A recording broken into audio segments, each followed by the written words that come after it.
नमस्कार मित्रों, मैं सत्यवीर शर्मा अपने ऑनलाइन एजुकेशन चैनल जीत का फीवर में आपका स्वागत करता हूं। मित्रों, आज हम बाल विकास के अंतर्गत आपको पढ़ाने वाले हैं अधिगम। अधिगम की विशेषताएं, अधिगम के प्रभाव क्या क्या होते हैं, इस संदर्भ में आपसे चर्चा करेंगे और बहुत ही अच्छे तरीके से आपको समझाने की कोशिश करूँगा। मित्रों, आइए वीडियो की तरफ चलते हैं। मित्रों, वीडियो को ध्यान से देखना, अच्छे से देखना, और अगर वीडियो अच्छी लगे तो सब्सक्राइब करना न भूलना। पहले आप वीडियो को देखें मित्रों, सब्सक्राइब अभी न करें, पहले आप वीडियो को देखें। जब आपको अच्छी लगे, जानकारी हेल्पफुल लगे, तभी सब्सक्राइब करना। आइए मित्रों, चलते हैं। अधिगम आज का हमारा टॉपिक है मित्रों, अधिगम। अधिगम क्या होता है मित्रों? अधिगम को सीखना भी बोलते हैं। अधिगम का अर्थ क्या होता है मित्रों? सीखना। सीखना किसी क्रिया के प्रति एक सक्रिय प्रतिक्रिया या अनुक्रिया होती है। इसका मतलब क्या होता है मित्रों? सीखना क्या होता है? अभी मान लो बच्चा कैसे सीखता है? बच्चा दूसरे को देखता है कि वो क्या काम कर रहा है, वो सामने वाला क्या क्रिया कर रहा है, उसी के प्रति वह एक सकारात्मक क्रिया करता है। क्या करता है मित्रों? मतलब एक कार्य को देखकर कार्य को करना ही सीखना होता है, यानी क्रिया प्रतिक्रिया। अब कुछ मनोवैज्ञानिकों ने मित्रों इसकी अलग अलग परिभाषाएं दी हैं, अलग अलग तरीके से उन्होंने समझाने की चेष्टा की है कि अधिगम क्या होता है, जिसमें सबसे पहला आता है मित्रों स्किनर के अनुसार। अब स्किनर ने क्या बोला है मित्रों? सीखना व्यवहार में उत्तरोत्तर सामंजस्य की प्रक्रिया है। स्किनर ने क्या कहा है मित्रों? कि सीखने का क्या मतलब है, यानी अधिगम। सीखना का मतलब क्या होता है मित्रों? अधिगम। व्यवहार में उत्तरोत्तर, यानी व्यवहार में लगातार परिवर्तन होना ही क्या है मित्रों? एक प्रक्रिया है। यानी कि व्यवहार के द्वारा, यानी सीखना क्या होता है मित्रों? इंसान अपने व्यवहार में लगातार परिवर्तन करता जाता है और अपने को वातावरण के अनुसार सामंजस्य कर पाता है। अभी हम मित्रों ट्रिकली बताएंगे थोड़ा सा इसको। पहले आप डेफिनेशंस देख लो, किस तरीके से आपको याद करनी है। जिस तरीके से पहले मैंने शिक्षा मनोविज्ञान की डेफिनेशंस बताई थी, मनोवैज्ञानिकों के नाम से रिलेटेड करके, उसी तरीके से इसमें भी बताऊंगा। वुडवर्थ ने क्या बोला है मित्रों? नवीन ज्ञान और नवीन प्रतिक्रियाओं को प्राप्त करने की प्रक्रिया ही सीखने की प्रक्रिया है। यानी वुडवर्थ ने क्या कहा है मित्रों? जो नई क्रिया होती है, यानी नया ज्ञान होता है, उसको प्राप्त करके, यानी जैसे कि बच्चे को हम सिखाते हैं मित्रों, जैसे कि आ पढ़ाते हैं हम, आगा हम एक चित्र बना के दिखाते हैं आम, उसी प्रकार बच्चा भी बाद में क्या करेगा मित्रों? आम के चिन्ह से सीखेगा। जिस प्रकार एक और बताता हूँ मित्रों, जिस तरीके से घर में देखे होंगे, घर के सब लोग काम करते हैं, बच्चा छोटा होता है, देखता है कि मेरे मम्मी पापा क्या कर रहे हैं, मेरी मम्मी क्या क्या खाना बना रही हैं, तो मित्रों बच्चा क्या करता है? सीख कर वही क्रिया दोहराने की कोशिश करता है। झाड़ू उठा लेगा, झाड़ू लगाने की कोशिश करेगा, बेलन उठा लेगा, रोटी बनाने की कोशिश करेगा। तो वही कहता है मित्रों वुडवर्थ कि नवीन ज्ञान, यानी नया ज्ञान और नवीन जो क्रियाएं होती हैं, नई नई क्रियाएं होती हैं, उनको प्राप्त करके उनको दोहराना ही प्रक्रिया होती है। यानी उस प्रक्रिया ही सीखने की प्रक्रिया होती है, यानी उन्हीं को दोहराना। तो अर्थात क्या हो गया वुडवर्थ की? नवीन ज्ञान और नवीन प्रतिक्रियाओं को प्राप्त करने की क्रिया को ही सीखने की प्रक्रिया कहते हैं। गेट्स एवं अन्य के अनुसार, गेट्स एवं अन्य ने क्या बोला था मित्रों? बहुत इंपॉर्टेंट डेफिनेशन है, बहुत बार एग्जाम में आई भी है। सीखना अनुभव और प्रशिक्षण द्वारा व्यवहार में परिवर्तन है। यानी सीखना कब माना जाएगा मित्रों?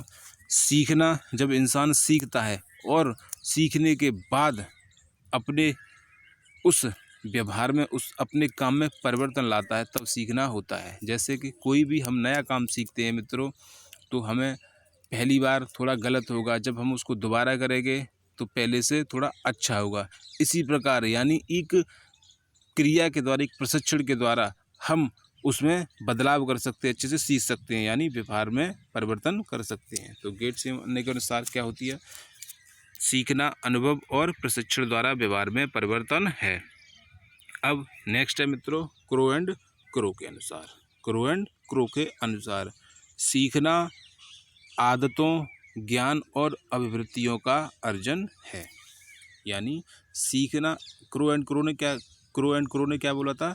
सीखना एक आदत होती है, यानी सीखना हमारी आदत होती है, जो ज्ञान और अभिवृत्तियों का अर्जन होता है, जो ज्ञान और हमारी रुचियों का एक अर्जन होता है। अब मित्रों थोड़ा सा मैंने बताया था आपको कि आपको हर एक मनोवैज्ञानिक के साथ एक शब्द जोड़कर आपको याद करना है। जिस तरीके से मैंने बताया था, आप किस तरीके से शॉर्ट करके लिख सकते हैं, याद कर सकते हैं मित्रों, वो आपके माइंड की थिंकिंग के ऊपर डिपेंड करता है। मुझे जिस तरीके से सरल लगा था मैंने उस तरीके से याद किया और मुझे सफलता भी मिली। जिस तरह मित्रों स्किनर में हमको लेना है स्किनर। अब स्किनर के साथ हम लेंगे मित्रों स्किनर का सामंजस्य। क्या लेंगे मित्रों? स्किनर का सामंजस्य। वुडवर्थ की नवीन प्रतिक्रियाएं, स्किनर का सामंजस्य, वुडवर्थ की नवीन प्रक्रियाएं, गेट्स एवं अन्य का अनुभव और प्रशिक्षण। क्रो एंड क्रो की आदत। तो क्या हो गया मित्रों? जो ट्रिक है क्या हो गया मित्रों? स्किनर का सामंजस्य, वुडवर्थ की नवीन प्रतिक्रियाएं, गेट्स एवं अन्य का प्रशिक्षण, क्रो एंड क्रो की आदतें। ये आप ट्रिक अगर आपको अच्छी लग रही है तो आप लिख सकते हैं, नहीं तो आप अपने तरीके से भी याद कर सकते हैं।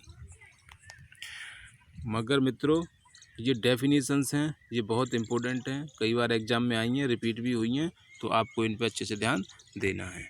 आगे चलते हैं मित्रों। अब आता है मित्रों हम पेडालॉजी के अंदर पढ़ेंगे अधिगम की विशेषताएं। क्या पढ़ेंगे मित्रों? अधिगम की विशेषताएं। अधिगम की क्या विशेषताएं हमारे जीवन में? नंबर 1 मित्रों, अधिगम जीवन पर्यंत चलता है। अधिगम क्या होता है मित्रों? जीवन पर्यंत चलता है। कैसे मित्रों? हम जन्म से लेकर मृत्यु तक कुछ न कुछ सीखते ही रहते हैं। बच्चा जब जन्म लेता है तो धीरे धीरे वो बोलना सीखता है। पहले वो बोल नहीं पाता है, लेकिन बोलना सीखता है, लिखना सीखता है, चलना सीखता है। बड़ा हो जाता है तो स्कूल में पढ़ता है, उसके बाद भी स्कूल से निकलने के बाद भी समाज में सीखता है, और वृद्धावस्था तक कुछ न कुछ सीखता ही रहता है। कभी समाज से, कभी खुद से, कभी अपने परिवार से, वो मित्रों सीखता ही रहता है। तो सीखना ही अधिगम होता है। और अधिगम क्या चलता है मित्रों? जीवन पर्यंत चलता है, यानी जिंदगी के जब तक आखिरी सांस है तब तक अधिगम करता रहता है इंसान। अधिगम उद्देश्यपूर्ण होता है। हाँ मित्रों, अधिगम उद्देश्यपूर्ण होता है। हम कोई भी कार्य सीखते हैं, कोई भी ज्ञान अर्जन करते हैं, वो एक विशेष उद्देश्य के आधार पर ही करते हैं। हम जब बच्चे को हम स्कूल भेजते हैं तो हमारा कोई ना कोई उद्देश्य होता है कि बच्चे में ज्ञान बढ़े, ज्ञान की वृद्धि हो, और आगे अच्छा पढ़कर नौकरी की तैयारी करे, नौकरी करे, और समाज में एक अपनी अलग छाप पैदा करे। अर्थात क्या होता है मित्रों? अधिगम एक उद्देश्यपूर्ण के लिए ही अधिगम होता है। अधिगम व्यवहार में परिवर्तन है। जैसा कि मैं पहले बता चुका हूँ मित्रों, अधिगम के द्वारा बच्चे के व्यवहार में परिवर्तन किया जा सकता है। अधिगम के द्वारा ही हम अपने व्यवहार में परिवर्तन कर सकते हैं। अधिगम विकास है। बिल्कुल सही बात मित्रों, अधिगम के द्वारा ही हम अपना विकास कर सकते हैं। जब हम कुछ सीखेंगे मित्रों, उसी के द्वारा ही तो हम अपना विकास कर सकते हैं। डायरेक्ट विकास नहीं कर सकते हम। कोई भी चीज़ है मित्रों, अगर हमें कोई एक प्रोजेक्ट बनाना है तो हम पहले प्रोजेक्ट बनाना सीखेंगे, उसके लिए ज़रूरी सामान इकट्ठा करेंगे, उसके बाद हम उसे बनाना शुरू करेंगे। इसी प्रकार अधिगम क्या करता है मित्रों? विकास। अधिगम अनुकूलन है। अनुकूलन का मतलब क्या होता है मित्रों? अपने आप को एक विशेष परिस्थिति में या किसी वातावरण के अनुसार किसी परिस्थिति में ढाल लेना, उसके अनुरूप ढल जाना, यानी अधिगम के द्वारा ही हम उसे अनुकूल बना सकते हैं। अधिगम सार्वभौमिक है। अधिगम क्या है मित्रों? सार्वभौमिक। अधिगम विवेकपूर्ण है। ये चीज़ें समझाने की आपको ज़रूरत नहीं मित्रों, आप समझदार हैं। अधिगम निरंतर चलता रहता है, जैसे कि मैंने आपको बताया जीवन पर्यंत चलता रहता है, अधिगम निरंतर चलता रहता है। अधिगम खोज करना है। हाँ मित्रों, अधिगम क्या है? खोज करना। सीखने के दौरान ही इंसान नई नई चीज़ों की खोज करता है। नेक्स्ट, अधिगम सक्रिया एवं प्रक्रिया है। अधिगम क्या है मित्रों? मैंने पहले बताया था आपको मित्रों, क्या बताया था कि अधिगम क्या होता है? क्रिया पर प्रतिक्रिया। उसी प्रकार क्या होता है मित्रों? अधिगम क्या है? सक्रिया प्रतिक्रिया। सक्रिया यानी क्रिया के साथ किया गया, यानी देखकर उसको दोबारा किया गया ही प्रक्रिया होती है। नेक्स्ट है हमारा 11वां, अधिगम व्यक्तिगत एवं सामाजिक होता है। हाँ मित्रों, ये थोड़ा अटपटा लगेगा आपको, क्योंकि बहुत से क्वेश्चन आते हैं, इनके ऊपर मैं प्रैक्टिस सेट ही बनाऊंगा मित्रों, तब और आपको अच्छे से एक एक पॉइंट और क्लियर होगा, आप उनके आंसर भी देंगे।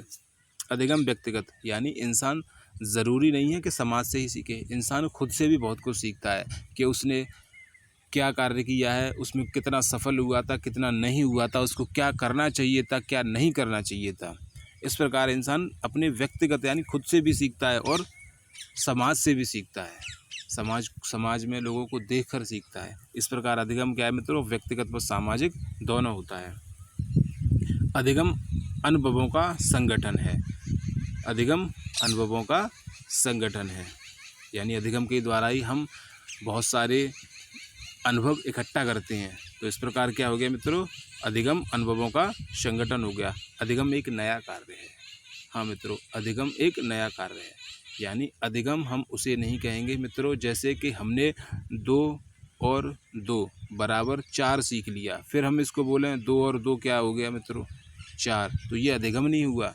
ये एक बार आपने अधिगम कर लिया, वो पहली बार नया अधिगम था, दोबारा ये नया अधिगम नहीं होगा। अधिगम का मतलब होता है नई चीज़ों को सीखना। जैसे कि बच्चा सीखता है कि मेरे पास 2 पेन थे, 2 पेन और आ गए 4 हो गए। अब बच्चा देखेगा मेरे पास 2 पेन थे, 3 पेन मुझे और दे दिए, तो अब इसमें बच्चा दिमाग लगाएगा, उसका अध्यापक उसको सिखाएगा। तो पहले हमारा नया ज्ञान था 2 + 2, फिर दूसरा नया ज्ञान क्या आ गया मित्रों बच्चे के लिए? 2 + 3। पहले तो उसने 2 जोड़ लिया, अब समस्या आ गई, अंकों में परिवर्तन हो गया, तो उस बच्चे के लिए क्या हो गया? वो नया ज्ञान हो गया। अब हम उसको दोबारा दे देंगे 2 और 2 कितने होते हैं, तो वो सटाक बता देगा, फिर उसमें क्या नया सीखना हुआ, वो तो वो सीख चुका है। अब आगे, अधिगम वातावरण की उपज है। हाँ मित्रों, अधिगम कब होता है? जब समाज होगा, समाज में लोग होंगे, वातावरण होगा, तभी तो इंसान सीखेगा। अधिगम की प्रक्रिया देखकर होती है और खुद को देखकर, दूसरों को देखकर होती है, यानी अधिगम वातावरण में इंसानों के सक्रिय रहने की एक प्रक्रिया है। और इस प्रकार अधिगम क्या है मित्रों? वातावरण की एक उपज है। अधिगम विकास है। हाँ मित्रों, अधिगम विकास है। हम किसी चीज़ को सीखकर ही अपना विकास कर सकते हैं। अधिगम के द्वारा ही हम अपने आप को समाज में सामंजस्य बैठा सकते हैं, लोगों के साथ अपना मेलजोल बढ़ा सकते हैं और अपनी आधारभूत ज़रूरतों के लिए हम कुछ ऐसे काम कर सकते हैं जिनसे हम उनकी आवश्यकताएं पूरी कर सकें। इस प्रकार अधिगम के द्वारा ही हम अपनी सारी ज़रूरतों को पूरा करते हैं और समाज में लोगों के साथ इंटरेक्ट होते हैं। इस प्रकार अधिगम क्या है मित्रों? विकास। अब आगे आता है मित्रों अधिगम को प्रभावित करने वाले कारक। अधिगम को प्रभावित करने वाले कारक, सबसे मोस्ट इम्पोर्टेंट मित्रों अधिगम को प्रभावित करने वाले कारक ये होते हैं। बहुत क्वेश्चन बनते हैं इनसे मित्रों, बहुत क्वेश्चन। नंबर 1 वातावरण, यानी अधिगम को प्रभावित करने में वातावरण सबसे अहम भूमिका निभाते हैं। बालक का वातावरण जितना सक्रिय होगा, बालक उतना ही तेज़ी से सीखेगा। आपने देखा होगा कि घर में बालक के प्रति जितनी एक्टिविटी होंगी, उसके अनुकूल जितनी एक्टिविटी होंगी, जितना उसको मौका मिलेगा मित्रों, समाज उसको मौका देगा, परिवार के लोग उसको मौका देंगे सीखने के लिए, उतना ही बच्चा ज़्यादा सीखेगा। परिपक्वता, अधिगम को प्रभावित करने का क्या है मित्रों? परिपक्वता। हाँ मित्रों, एक एज और होती है, एक एज होती है। परिपक्वता क्या होती है मित्रों? इंग्लिश में बोले तो मैच्योरिटी।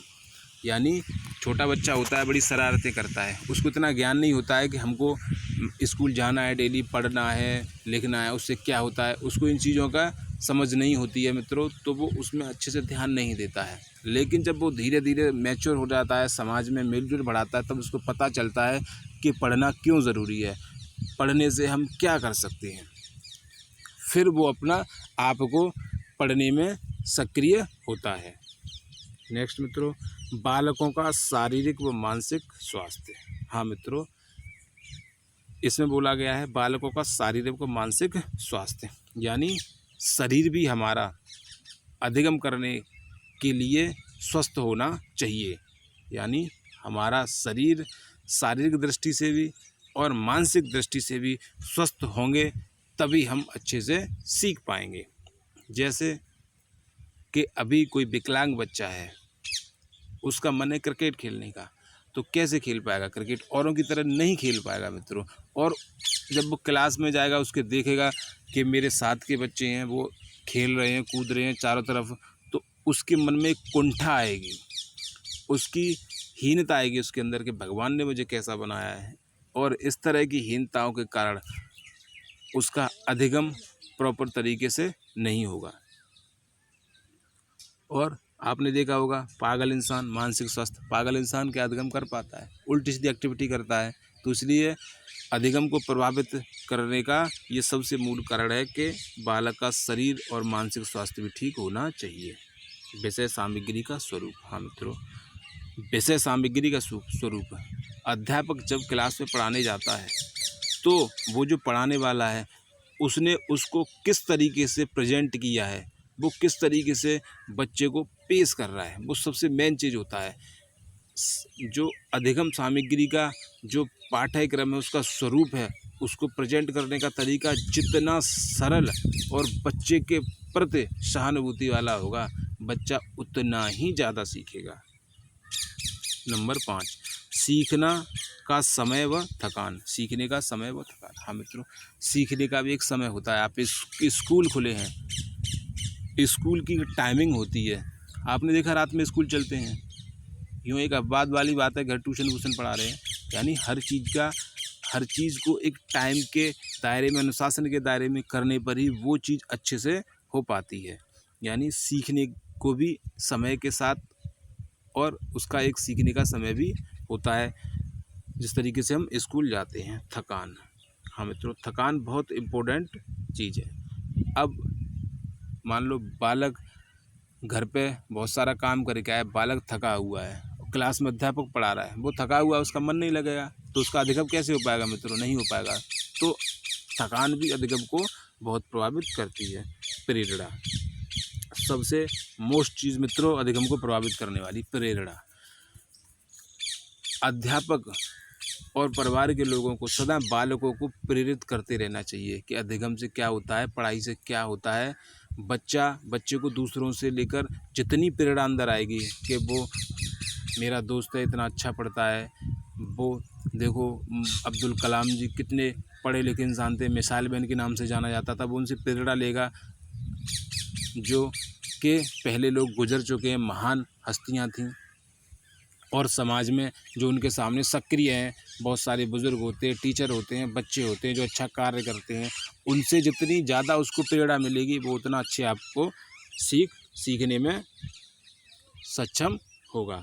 सीखने की इच्छा। हाँ मित्रों, अधिगम के दौरान बच्चे की इच्छा भी होनी चाहिए। आप बच्चे का मन नहीं है पढ़ने का, मैथ का, और अध्यापक उसको ज़बरदस्ती मैथ पढ़ाएगा तो वो नहीं सीख पाएगा। अधिगम सुचारू रूप से नहीं चल पाएगा। तो बच्चे को सिखाने के लिए उसकी इच्छा भी देखनी चाहिए कि बच्चे की क्या इच्छा है, वो किस तरीके से पढ़ना चाहता है, किस सब्जेक्ट को पढ़ना चाहता है। नेक्स्ट मित्रों, अध्यापकों के सिखाने की प्रक्रिया, यानी अध्यापक व सिखाने की प्रक्रिया। हाँ मित्रों, अध्यापक व सिखाने की प्रक्रिया यानी अध्यापक कैसा है, अध्यापक का बालक के प्रति व्यवहार कैसा है।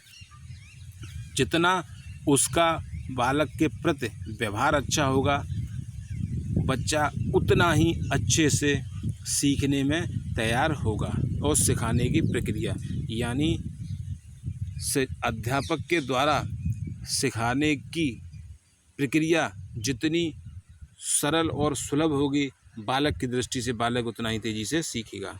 सीखने की विधि, सीखने में विधियों का बहुत अहम रोल होता है। सीखने की विधि जितनी सरल होगी, बालक उतनी ही तेज़ी से अपना विकास कर पाएगा। नेक्स्ट मित्रों, संपूर्ण परिस्थितियाँ, यानी कि संपूर्ण परिस्थितियों के अंदर आ जाता है मित्रों कि बालक की शारीरिक मानसिक दशा, पारिवारिक दशा, अध्यापक का व्यवहार, पढ़ाने की विधि, पाठ्यक्रम का स्वरूप और पढ़ाने की तरह तरह की विधियाँ, वो सभी क्या होती हैं मित्रों, अधिगम को प्रभावित करती हैं। जितना वातावरण बालक के प्रति अनुकूल होगा, बालक उतनी ही सक्रियता के साथ सीखेगा। आई होप मित्रों आपको अधिगम का चैप्टर बहुत अच्छे से समझ आ गया होगा। और अगर मित्रों वीडियो अच्छी लगी है और जानकारियाँ समझ में आई हैं और अभी तक अगर आपने मेरे चैनल को सब्सक्राइब नहीं किया है तो मित्रों प्लीज़ जल्दी से सब्सक्राइब कर दें और लाइक करें और अपने दोस्तों को शेयर करें। थैंक यू मित्रों, जय हिंद।